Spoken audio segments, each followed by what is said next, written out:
नमस्कार दोस्तों, मैं हूँ कीर्ति। तो शुरू करते हैं संकल्प शक्ति पुस्तक, जो कि स्वेट मार्डन जी ने लिखी है। इसका चैप्टर नंबर 15 टॉपिक है प्रसन्नता वरदान है। आधुनिक विचार दर्शन का यही संकेत है कि वे सभी कारक जो प्रसन्नता के मार्ग में बाधक हैं उन्हें त्याग ही देना चाहिए और प्रसन्नता को अपनाकर अपने जीवन को सुखपूर्वक जीने की आदत डालनी चाहिए। मनुष्य का जन्म ही प्राकृतिक धन संपदा का भोग विलास करके प्रसन्न रहने के लिए हुआ है। विशेषकर आज का युग एकदम बदल चुका है, जहाँ एक ओर प्राचीन विचारक वर्तमान की चिंता किए बगैर उसकी ओर से उदासीन रहकर स्वर्ग और नरक का चक्कर चलाकर अच्छे खासे व्यक्ति को भी मूर्ख बनाकर उसे चिंता और समस्याओं के घेरे में कैद कर दिया करते थे, वहीं आज के विचारक वर्तमान पर अधिक जोर देते हैं। कल जो कुछ होता है वह तो दूर है, उसके चक्करों में फंसकर तुम आज ही से क्यों विमुख हो रहे हो?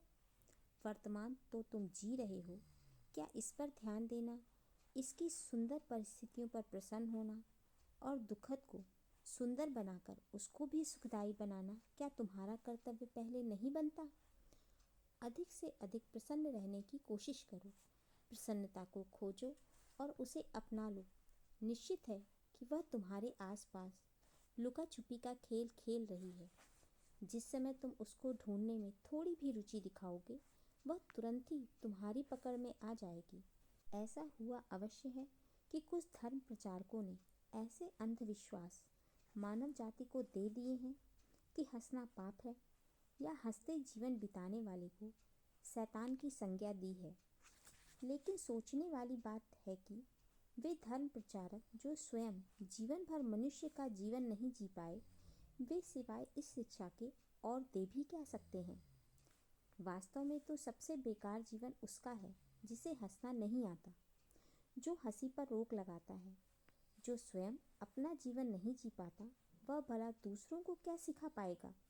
प्रसन्नता की जीवन में उसी प्रकार आवश्यकता है जिस प्रकार प्यासे को बिना तर्क वितर्क के पानी की इच्छा होती है। प्यास में पानी का कोई दूसरा विकल्प बन ही नहीं पाया। उसी प्रकार से जीने के लिए एक रास्ते का विकल्प कोई और रास्ता नहीं मिल सकता, और वह रास्ता है प्रसन्नता का रास्ता। प्रसन्नता से मत भागिए, क्योंकि जो इससे भागता है यह उससे स्वयं दूर चली जाती है, और फिर अवसर निकल आने के बाद तो यह चाहकर भी नहीं मिलती। प्रसन्नता और आत्मा का भोजन है।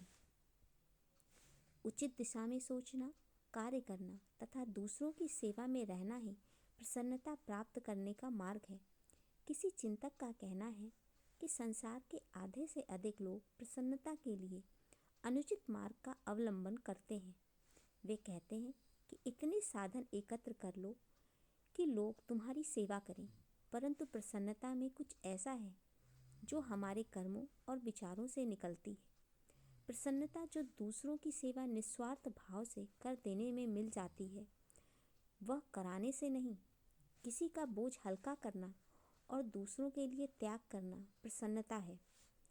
जिस प्रकार मधुमक्खी एक एक फूल पर बैठकर कण कण करके मधु एकत्र करती है, उसी प्रकार बड़े से बड़े मनुष्य प्रसन्नता रूपी मधु का संचय कर सकता है, अपना जीवन मधुर बना सकता है।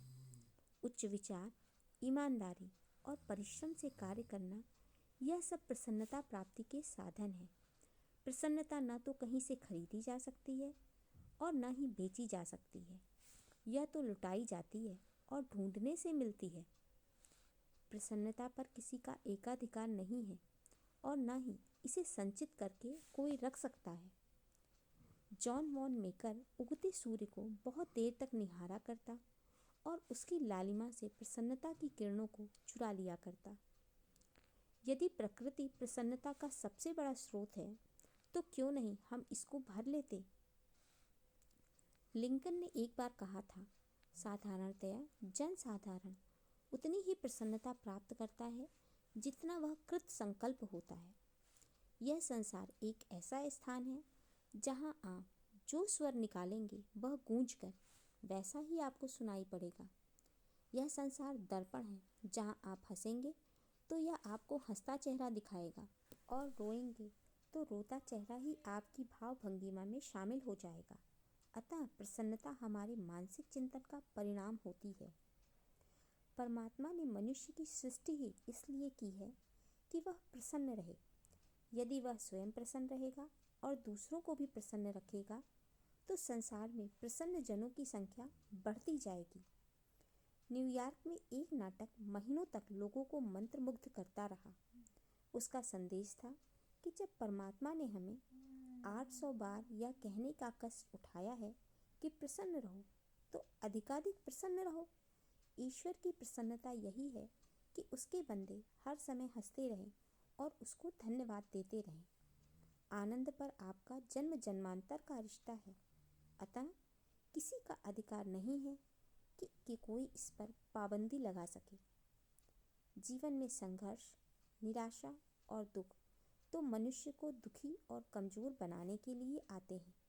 यह सोचना बहुत बड़ी अज्ञानता है कि निराशा दुख देने को नहीं, बल्कि मनुष्य को और भी अधिक मजबूत और संयमी बनाने के लिए आती है।